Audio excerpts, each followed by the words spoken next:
Olá, queridos, uma vez mais aqui com uma palavra de Deus para os nossos corações. E hoje eu quero falar sobre José no Egito.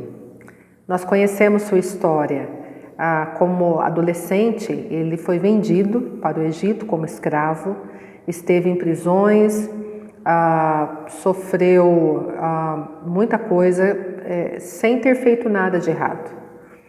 E ele teve sonhos antes disso, e nos seus sonhos era como se ele fosse uma autoridade acima da sua própria família, acima dos seus irmãos e até mesmo acima dos seus pais. Isso fez com que os seus irmãos o odiassem cada vez mais, eles tinham muita inveja dele também porque o pai mostrava um favoritismo muito grande por ele. Há muitas causas, mas a ênfase que eu quero deixar aqui hoje é que depois de todos aqueles anos, José realmente Deus o honrou e ele foi a segunda pessoa em comando no Egito, somente abaixo de Faraó. Os seus sonhos se concretizaram porque foi Deus que os deu. E agora ele está ali reinando e os seus irmãos chegam para comprar comida e ele os reconhece e eu fico imaginando o que deve ter passado na cabeça dele, né?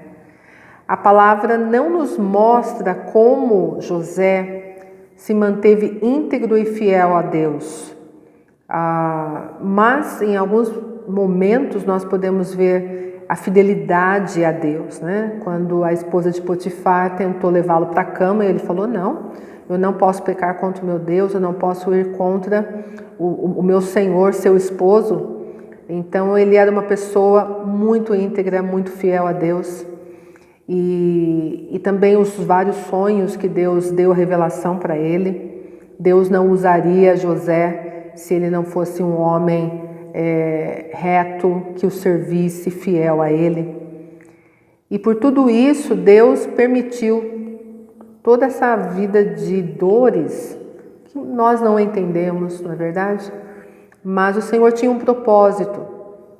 E o meu foco aqui é perceber que José entendeu isso. Isso é muito interessante. Então, de novo, a Bíblia não nos mostra como ele se manteve fiel e íntegro ao Senhor, mas ele se manteve em todos os momentos. E aí chega nesse momento que os irmãos estão ali na frente dele, várias coisas aconteceram, mas até o momento que José se revelou a eles e disse: eu sou José, seu irmão, eu estou vivo. Eles ficaram com muito medo, com certeza, e foram buscar o pai, e aí ficou tudo bem.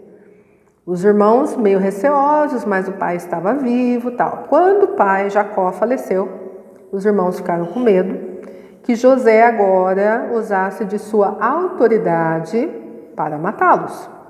E mandaram um recado para José falando que o pai, enquanto vivo, queria que José não os maltratasse, né, e outras coisas, e José os chamou, né? Aliás, mesmo antes, no capítulo 45, versículo 5, José diz para eles: para a conservação da vida, Deus me enviou adiante de vós. No versículo 8, não fostes vós que me enviastes para cá, e sim Deus, que me pôs por pai de Faraó. Eu fico encantada de ver tamanha revelação que ele teve de Deus. Ele entendeu, ele conseguiu colocar uma pedra sobre todo sofrimento e a causa desse sofrimento que foi o que os seus irmãos fizeram contra ele, né?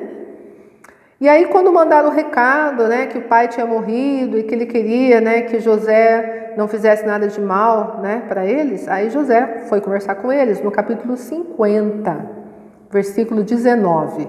José disse a eles: não temais, acaso estou eu em lugar de Deus? Acaso estou eu no lugar de Deus? Eu fico pensando nessa frase. Aliás, eu fico pensando no acaso. Era como se ele falasse assim: hã? Que? Vocês beberam? O que é? Eu não sou Deus. Eu não estou aqui para julgar. Eu achei incrível. Eu já li essa passagem muitas vezes, mas eu nunca tinha percebido isso, né? E depois no versículo 20 do capítulo 50, né? Ele diz: vós, na verdade, intentastes o mal contra mim. Josué não era bobo. José não era bobo.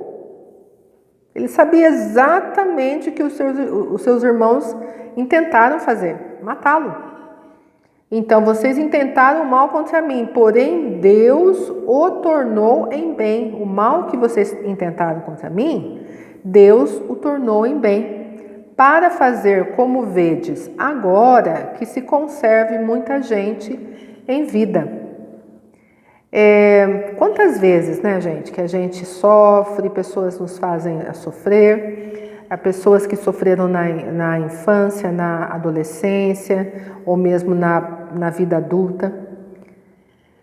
E a gente leva, né? A gente leva essa amargura, essa dor, culpa as pessoas, não consegue viver o que Deus tem, né?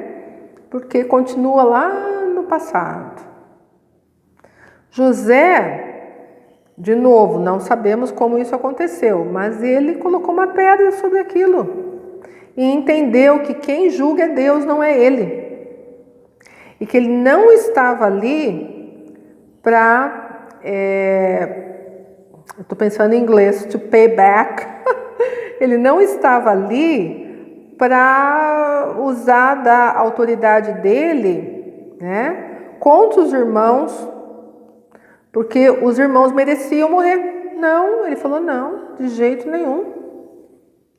Deus usou o que vocês intentaram contra mim para o bem, porque ele sabia que nós estaríamos aqui hoje. Aí Deus falou comigo sobre isso, e ele falou: eu quero que você fale isso para as pessoas. É hora de colocar uma pedra em algumas coisas, virar página. Não é fácil perdoar. Em algum momento, eu acho que José teve que perdoar os irmãos, senão ele não ia continuar, não ia conseguir viver, Em algum momento ele teve que perdoar, né? Ele teve que falar: Deus, eu os coloco nas mãos do Senhor e eu vou viver o que o Senhor tem para mim. A Bíblia não fala isso, tá bom, gente? Não estou falando uma heresia. O que eu acho é que para uma mudança de coração dessas, né? Ou para se ter um coração desses, realmente tem que passar pelo perdão, para ter um coração limpo, curado por Deus, restaurado por Deus, né? E eu quero deixar essa frase aqui: acaso estou eu em lugar de Deus? Gostaria de encorajar quem está assistindo esse vídeo, a começar de mim mesma, de nós pensarmos naquilo que a gente vem carregando, né? Carregando. Você sabe o que você tem, né? Você está carregando já há anos. Eu queria te encorajar para que você se perguntasse: acaso eu estou no lugar de Deus para ficar continuando com essa mágoa e julgando e me machucando de novo? Não estamos, gente. A gente tem que sair da frente de Deus para Deus fazer o que Ele sabe que precisa fazer. Enquanto a gente ficar carregando essas coisas, a gente não vai viver o que Deus tem pra gente. José soube como fazer isso, né?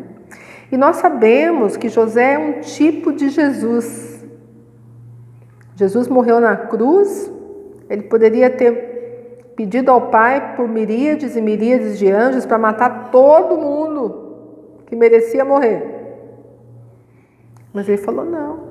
Ele sabia que ele tinha vindo aqui para a terra por esse propósito. José sabia que ele estava no Egito e passou aquilo tudo por aquele propósito. Qual é o propósito que Deus tem para você e para mim? Que talvez a gente não esteja conseguindo viver porque a gente ainda está lá no passado. Ou porque a gente está trazendo coisas lá do passado. É hora de colocar uma pedra em cima. Não é fácil, mas nós podemos ir à cruz. Porque é na cruz que o Senhor nos nivela. Na cruz, gente, só tem perdoados. Não tem gente que nunca pecou. Não tem gente que nunca errou. Né? Então, nós temos que ir na cruz. Entregar para o Senhor, pedir perdão, porque a gente está carregando isso por muito tempo. Pedir ajuda, pedir graça.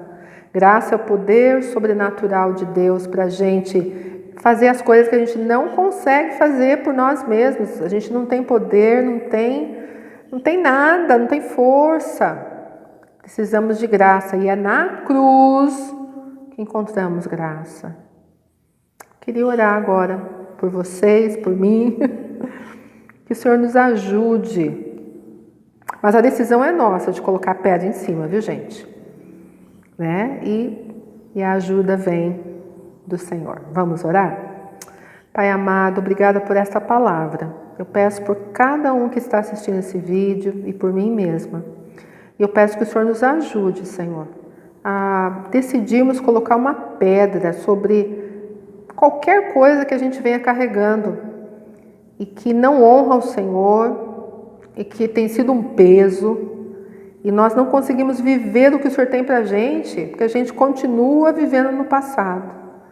Pai, que hoje seja o primeiro dia do resto das nossas vidas, Pai, vivendo no que o Senhor tem para a gente. O Senhor tem preparado coisas lindas. A palavra do Senhor diz que os pensamentos do Senhor sobre nós são lindos e muito além, muito mais altos do que os nossos. E os pensamentos do Senhor não são para nos magoar, não são para nos machucar, mas é para nos darmos vida e esperança em um futuro, por mais que muitas vezes a gente não consiga enxergar nada disso. Ajuda-nos, Pai, a confiar na palavra, no Deus da palavra que é o Senhor. Abençoa cada um, Paizinho, que está assistindo esse vídeo. Derrama da graça do Senhor, da cura, e que eles possam levar cura para outros. Oramos agradecidos no nome do Senhor Jesus. Amém. Deus abençoe a todos.